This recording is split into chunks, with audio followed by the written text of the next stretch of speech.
तो अब बात करते हैं कि फंडामेंटल ड्यूटीज से कौन कौन से क्वेश्चंस आए थे यार। फंडामेंटल ड्यूटीज से कौन कौन से क्वेश्चंस आए थे 2011 से 2022 तक। यूपीएससी प्रीलिम्स पॉलिटी की बात कर रहे हैं, तो टोटल 5 क्वेश्चंस अभी तक आए हैं। ठीक है, तो 5 क्वेश्चन देख लेते हैं जिससे हमारे पास एक आइडिया आ जाएगा कि हाँ फंडामेंटल राइट से किस प्रकार के क्वेश्चन पूछे जाते हैं, फंडामेंटल ड्यूटी से, सॉरी। क्वेश्चन 56 है, under the constitution of India which one of the following is not a fundamental duty. हमसे क्या पूछा गया है, इनमें से कौन सा फंडामेंटल ड्यूटी नहीं है। 2011 के अंदर एक क्वेश्चन आया था यार। तो फंडामेंटल ड्यूटी से टोटल कितने क्वेश्चन आए हैं हमारे पास, 1 2 3 4 क्वेश्चन आए हैं फंडामेंटल ड्यूटीज से। ठीक है, तो कौन कौन से क्वेश्चन हैं वो देख लेते हैं। तो इनमें से कौन सा फंडामेंटल ड्यूटी नहीं है ये हमसे पूछा गया है। तो vote in the public election, आपकी देखो भाई फंडामेंटल ड्यूटी है कि आपको वोट करना ही पड़ेगा। सिंपल सी बात है, बच्चा भी इसको सही कर देगा यार कि नहीं नहीं नहीं ये फंडामेंटल ड्यूटी नहीं है। Okay, but to develop a scientific temper, ये फंडामेंटल ड्यूटी, और ये पता ही होना चाहिए फंडामेंटल ड्यूटी जो है 51A का पार्ट है, article 51A, that is part 4A of Indian constitution. Article number कौन सा है भाई, आर्टिकल नंबर 51A है। ठीक है, एंड यहाँ पे बहुत सारे हमारे पास फंडामेंटल ड्यूटीज आते हैं। टू डेवलप साइंटिफिक टेम्पर, बिल्कुल सही बात है। Safeguard the public property, it is a fundamental duty. And to abide by the constitution and respect its ideal, ये भी फंडामेंटल ड्यूटी है यार। And to protect the national environment including forest, lakes and wildlife, ये भी हमारे पास क्या एक fundamental duty है।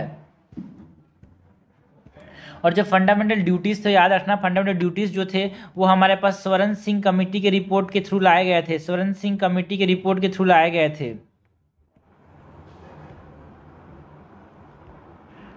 एंड ये 42nd कॉन्स्टिट्यूशनल अमेंडमेंट एक्ट जो था 1976 में, उसके थ्रू आए थे भाई, है ना। तो यहाँ पे 10 फंडामेंटल ड्यूटीज आए थे, बट हमारे पास टोटल कितने फंडामेंटल ड्यूटीज हैं, 11। तो उसमें से जो 11वां नंबर का जो फंडामेंटल ड्यूटी था कि हर माँ बाप को ये फर्ज बनता है, वो ड्यूटी है उसका फंडामेंटल ड्यूटी, को अपने बच्चे को 6 से 14 साल तक वो पढ़ाए, वो 86 कॉन्स्टिट्यूशनल अमेंडमेंट एक्ट से लाया गया था, है ना, जिसने राइट टू एजुकेशन इंट्रोड्यूस किया था। ये 2002 के अंदर आया था। क्वेश्चन 57 है, which of the following is or among the fundamental duties of the citizen laid down in the Indian constitution. तो देखो भाई एक कॉमन ट्रेंड देखने को मिल रहा है फंडामेंटल ड्यूटीज के क्वेश्चन में, हमसे यही पूछा जा रहा है कि इनमें से कौन सा फंडामेंटल ड्यूटीज है। ठीक है, to preserve the rich heritage of our composite culture, क्या ये फंडामेंटल ड्यूटी है। बिल्कुल सही बात है यार, ये फंडामेंटल ड्यूटी है कि हमारे पास जो रिच हेरिटेज है हमारे कंपोजिट कल्चर का, उसको प्रिजर्व करना है। To protect the weaker sections from social injustice, ना भाई ये कोई फंडामेंटल ड्यूटी नहीं है। Okay, it is not a part of the 11 fundamental duty that is mention in the Indian constitution.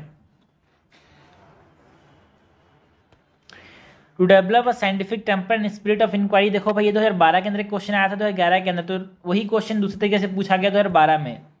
To strive toward excellence in all spheres of individual and collective activity, बिल्कुल सही बात है ना। Individual and collective activity के reference में हमारे पास excellence की तरफ आगे बढ़ना है। तो करेक्ट हमसे पूछा गया, करेक्ट जाएगा C1 3 एंड 4। क्वेश्चन 58 है, to uphold and protect the sovereignty unity and integrity of India is a provision made in. देखो भाई to uphold the sovereignty integrity and unity of India, ये कहाँ पे मेंशन है।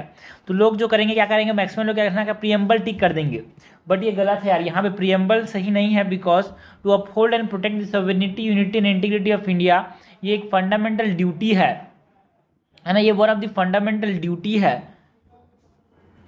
सोवरिन, है ना, सोवरिन सोशलिस्ट सेक्युलर रिपब्लिक जो है S3DR जो है, sovereign socialist secular democratic Republic जो है, वो प्रीएम्बल के अंदर मेंशन है, बट जो है ना कि अपना ये जिम्मेदारी बनती है कि हम क्या करें, प्रोटेक्ट करें sovereignty unity and integrity of India, ये प्रोविजंस जो कि फंडामेंटल ड्यूटीज के अंदर दिए गए हैं। और फंडामेंटल ड्यूटीज बच्चे को पता होना चाहिए कि देखो यार ये स्वर्ण सिंह कमेटी के रिपोर्ट से आए थे। 42nd कॉन्स्टिट्यूशनल अमेंडमेंट एक्ट हुआ था 1976 में, उसके थ्रू आए गए थे 10 फंडामेंटल ड्यूटीज। जो 11 नंबर का जो फंडामेंटल ड्यूटीज है वो जो था वो 2002 में आया था 86 कॉन्स्टिट्यूशनल अमेंडमेंट से। तो ये जो क्वेश्चन है 5 क्वेश्चन हमारे पास, 4 क्वेश्चन हमने देखे फंडामेंटल ड्यूटीज से।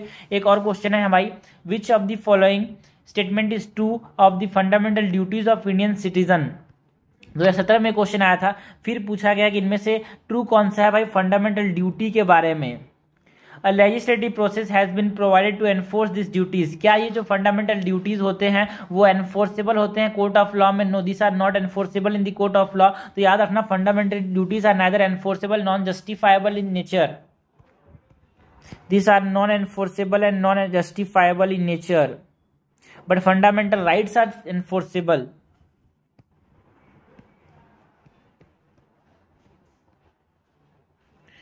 Okay, so this is incorrect, they are correlative to legal duties.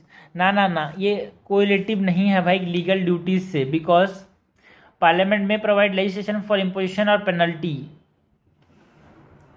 For non observance of the duties, so this are not related to illegal duties. Correct हमसे पूछा गया तो neither one not two is correct. Answer क्या हो जाएगा यहाँ पे? Answer हो जाएगा डी। ये फंडामेंटल ड्यूटीज से क्वेश्चंस हो गए।